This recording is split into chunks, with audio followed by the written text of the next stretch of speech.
mudik nggak boleh. Terus tapi pariwisata kita boleh kok untuk lokal saja misalkan ya. Karena kan negatif tidak selamanya pasti dia negatif. Betul. Bisa Nah, saja kan masih masa inkubasi masih atau masa inkubasi apalah. dan segala macam Jadi ya. halo, kembali lagi bersama saya Dr. Agus. Dan sebelah saya lupa ngomong. Kok tumben biasa ada dokter spesialis kandungannya. Dengan saya Dr. Yoga Yandika, dokter spesialis anak. Nah, gini Kak, kita dititipin nih untuk bahas larangan mudik. Ya, larangan mudik. Nah, Yoga mau mudik nggak? Sebenarnya saya mau mudik sebenarnya. Udah berapa tahun nih nggak mudik nih? Saya tuh udah 3 tahun. Sekarang tahun keempat. Jadi bayangin. Udah ngalahin Bang Toyib. Nah, saya nikah sama istri, saya bawa ke Jakarta, saya bawa ke Tangerang, istrinya nggak, saya bawa pulang. Oh, jadi dicariin maknya, bapaknya ya? Dicariin bapaknya. Nah, jadi kontroversi lah. Kontroversi. Ini kontroversi tentang mudik dalam pandemi ya. Ini Ya. berarti ini tahun kedua nih kita dilarang mudik. mudik. Ya, dilarang melakukan aktivitas mudik. Dari daerah yang pindah, terutama misalkan contohnya misalkan gini, kita di daerah Jakarta atau Jabodetabek itu kan banyak perantau. Iya, Sehingga iya, pada pasti saat lebih banyak perantaunya ya. Pada saat lagi Lebaran pasti perantau ini akan kembali ke kampung halaman untuk bertemu karena mereka sudah lama tidak ketemu keluarga mereka. Ya momen paling tepat untuk kembali ke keluarga mereka adalah momennya ya kalau nggak Lebaran, Ya. saat Idul Fitri atau Idul Adha. Oh Gitu. iya, dia ada. Itu momennya gitu karena di saat itulah kita ngumpul. Nah cuman kekurangannya kalau yang sekarang ini kan lagi ada pandemi. Pandemi ya. COVID-19 masih ya. COVID-19 Walaupun ini udah masih ini udah 21 ya. Kok Iya. nggak diversikan ya? Kayak handphone itu kan suka ada X, terus kemudian Iya. 11, 12 ya kan? Harusnya kan COVID 19 kan sudah lewat. COVID-19 kan 2019 munculnya. Itu udah 2021 harusnya COVID-21 ya. Nah, ini kan kita dilarang nih mudik dari katanya nih tanggal 6 Mei sampai 17. Terus baru-baru ini ada rilis nih pengetatan Pengetatan. persyaratan ketentuan mudik ya dari 22 April ya sampai 5 Mei dilanjutkan 18 sampai 24. 24 Mei. Jadi sebulan tuh. Betul. Nah, tapi di satu sisi kita tahu juga bahwa pariwisata dibuka nih. Nah, itu makanya. Jadi katanya kalau kemarin saya ngikutin juga di Mata Najwa. Mudah-mudahan Mbak Nana juga lihat ya. Waduh. Nanti ditelepon dulu Kak. Ya, jadi dibahas di situ termasuk Pak Menteri, Mas Menteri Sandiaga Uno di conference call, kemudian ada dari pengamat dari Kementerian Kesehatan, terus kemudian ini membahas juga masalah ini karena dari yang diamati adalah setiap ada liburan selalu ada lonjakan kasus. Betul. Sebenarnya tren COVID ini kan belakangan ini sejak mulai vaksin kita terakhir saya baca itu sudah yang single dose itu udah 11 juta. Kalau yang udah dapet dosis full itu sudah hampir sekitar 7 juta. Ya. Kemarin pas saya lagi kuliah itu dosennya kebetulan orang Filipina, dia sampai kaget sebenarnya. Wah, hebat banget nih kalian. Kita aja Filipina sampai sekarang satu dosnya baru 1 juta. Yang udah dapat full dose mungkin baru sekitar 400.000 orang. Jadi kita sebenarnya udah tinggi banget. Nah, terbukti juga dengan adanya penurunan jumlah kasus di beberapa bulan terakhir ya. Yang diwanti-wanti adalah yang kita takutkan sama kayak India kan. Lonjakan. India yang sekarang lagi hot banget nih. Kasusnya tiba-tiba meledak, viral video di WA group di mana-mana bahwa ya tim medis kelabakan lagi seperti dahulu kala karena mutasi atau sebagainya macam. Nah, gimana lu ngelihat lu nih yang mau mudik nggak boleh tapi yang liburan diizinkan? Nah, gimana lu lihatnya? Itu dia sebenarnya gini. Yang saya pribadi ya, ini pendapat pribadi ya sebenarnya. Yang saya pribadi bingung itu sebenarnya gini. Ya kalau kita misalkan nih mudik nggak boleh, oke lah, karena menghindari pergerakan dari orang yang banyak. Nah kalau memang mudik itu nggak boleh, sekarang pertanyaannya satu Bang. Kalau memang nggak boleh, kenapa dia nggak boleh? Takut nularin. Nah sekarang gimana caranya supaya dia nggak nularin? Nah otomatis harusnya bikin dong peraturan. Peraturannya jelas. Setiap mau pergi, yang dibawa itu adalah kan yang menentukan seorang itu terinfeksi COVID atau tidak terinfeksi ya. atau tidak kan rapid test PCR. PCR lah ya. Ya bikin peraturan bahwa ya kalau mau pergi ya harus PCR dulu sebelum pergi dan saat nyampe gitu. Itu akan lebih Pastikan fair, ya, itu akan lebih pastikan, fair ya. sehingga pada saat kita pergi ya kalau kita mau jalan pun ya kita sudah memastikan bahwa kita ini nggak bawa si virusnya nih ke kampung halaman kita. Betul. Gitu.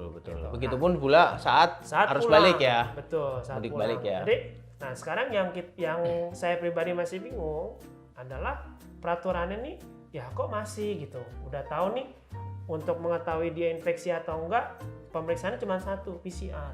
Kok masih ditetapkannya pakai Ginos, pakai swab antigen? Bukannya saya bilang Ginos dan swab antigen itu jelek, tapi itu kan tidak mendeteksi. Akurasinya di bawah Iya. dari swab PCR tentunya ya. Betul, apakah dia setelah di swab antigen dia pasti tidak COVID? Kan belum tentu. Ya, orang yang di swab ibaratnya yang PCR aja masih ada false-nya masih ada kan. fase-nya, betul. Jadi Bisa belum aja tentu dia pas juga. lagi di PCR, ternyata dia lagi belum masuk masa inkubasinya. Ya. Ya makanya itulah pentingnya sebelum dan sesudahnya harus dites. Gitu. Kalau misalkan kita mau mudik. Nah sekarang kalau misalkan kita dilarang mudik nih, misalkan contoh kayak tadi Bang Agus bilang ada perketatan misalkan. Perketatan berarti tanggal 22 sampai 6 ini perketatan kalau masih mau pergi boleh, yang penting ngisi e-hack, terus swabnya Swabnya swab semua antigen. lagi ya, bisa antigen, bisa Ginos, bisa swab swab PCR. PCR.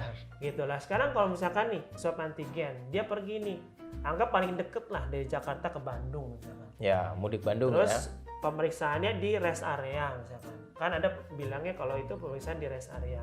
Nanti di rest area misalkan dia di swab antigen. Apakah yakin dia itu tidak COVID? Gitu. Kalau mau pengetatan ya aturannya harus ketat, benar-benar. Kalau mau pergi PCR, PCR. Gitu. Jadi memang ini belum kita bahas rekreasi ya, bahwa liburan ini juga malah mungkin tidak di setiap site liburan ini masuk harus menunjukkan swab PCR misalnya. Betul. Nah sekarang terus berapa banyak nih yang boleh masuk? Nah itu dia Bang, saya gini, misalkan nih mudik nggak boleh, terus tapi pariwisata kita boleh kok untuk lokal saja misalkan ya, infonya misalkan ya pariwisata dibuka. Nah sekarang pariwisata dibuka, tempat pariwisatanya nerimanya hasilnya apa? Swab PCR, swab antigen sama Ginos. Iya semua bisa gitu. Bisa. Nah kalau misalkan swab antigen nih ada orang nih ngumpul, taruhlah misalkan ke Dufan misalkan, ngumpul ke Dufan, naik nih jarak 1 meter, tapi teriak naik itu, naik. Iya. Ludahnya kemana-mana. Dropletnya kemana-mana terbang. Kan pakai masker, wajib. Nah pakai masker, oke. Misalkan. Ya cuman kan nggak menjamin. Gitu. Iya sih. Itulah sebabnya kenapa setiap masa liburan itu terjadi lonjakan angka kejadian COVID. Karena sistem pendeteksian yang kita gunakan ya nggak seharusnya yang digunakan. Harusnya kalau memang seperti itu ya PCR. Kalau gue lihat kemarin yang pas dibahas juga di Mata Najwa ya, itu menurut gue bagus banget bahwa usulannya ini dari pengusulnya dari yang di transportasi. Jadi mereka mengusulkan loh, kalau public transport kan lebih jelas nih. Betul. Misalnya kita tinggal dibilang satu bis yang harusnya isi kapasitas 50 hanya boleh 20. Ya kita tinggal siapkan armada. Nah sebelum berangkat malah lebih mudah mengontrolnya daripada mobil-mobil pribadi misalnya. Kalau pribadi kan nanti malah ada yang lewat jalan mana. Kalau ini kan jelas. Terus gerbangnya juga akan jelas. Ngeceknya di terminal, stasiun. Udah aja diketatin di situ. Mobil pribadi sama sekali nggak boleh lewat misalnya di tol. Atau semua jalur ditutupin. Itu akan lebih fair karena ya udah mudiknya diakomodir. Ya memang jadi nggak nyaman semuanya, tapi ya setiap kebijakan menurut saya pasti akan ada nyaman dan nggak nyamannya menurut gue ya.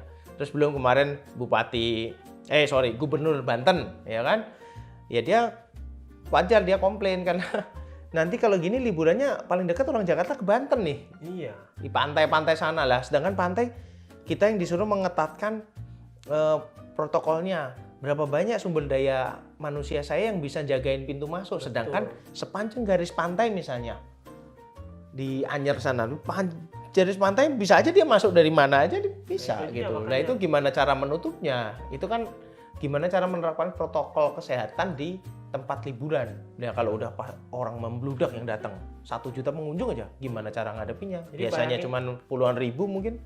betul. Jadi bayangin kita ini udah setahun Lebih. COVID, udah setahun lebih. Bayangin orang udah setahun lebih, dia nih Ditahan ya? Ditahan, nggak bisa kemana-mana. Bayangin secara psikologisnya dia tuh gimana? Ya. Nah, kalaupun dia mau pergi, ya harusnya bikin aturan yang benar-benar menahan, yang benar-benar bisa mengcover dan melindungi orang tersebut. Ya cara paling gampangnya adalah ya swabnya swab PCR.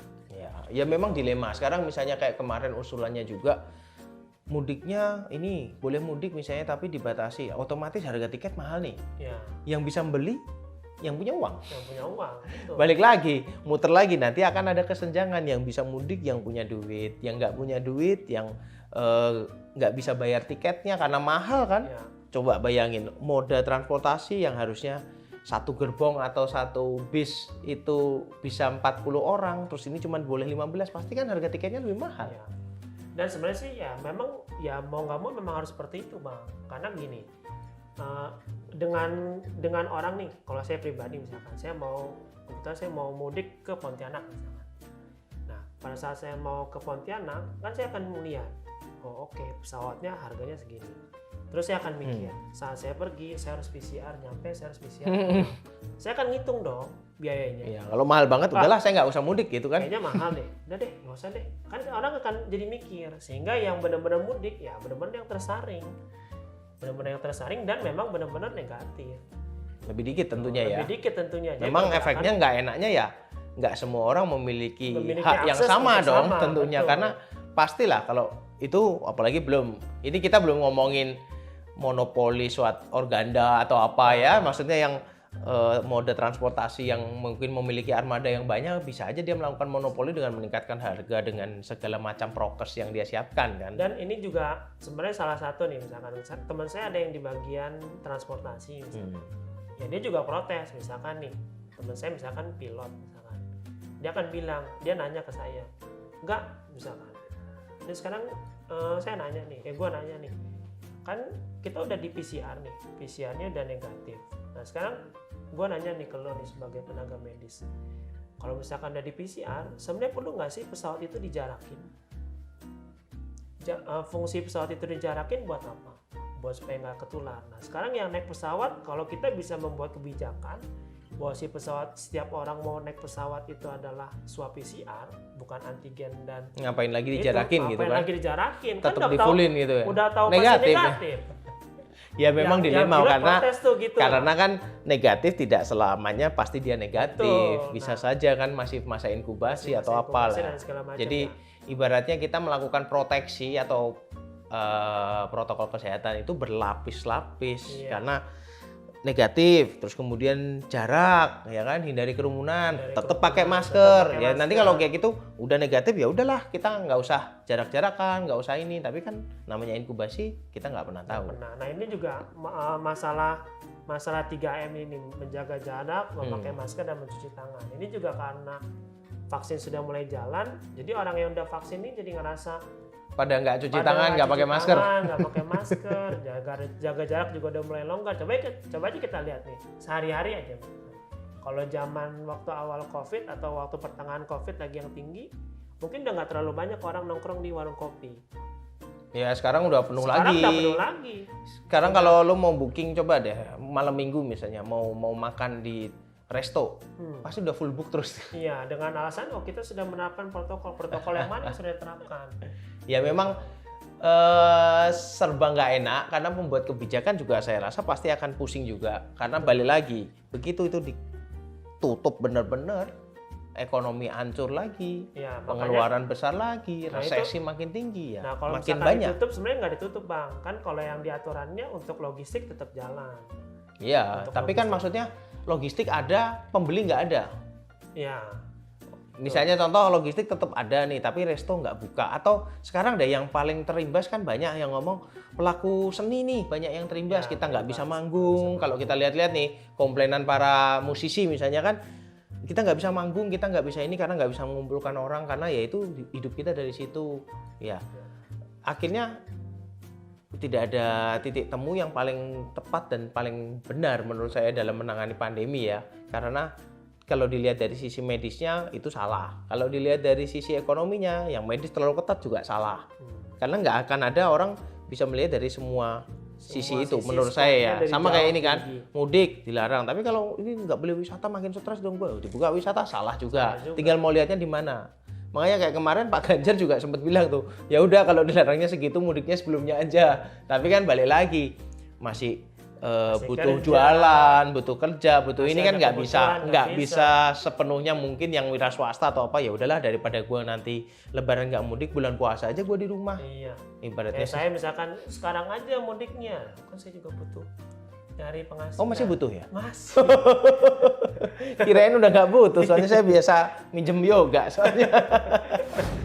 Nah, yang kita bahas mudah-mudahan bisa memberikan manfaat buat kita semua. Bila ada pertanyaan bisa ngobrol di DM Instagram saya @agusherianto_spog. Saya di yoga_yandika_spa.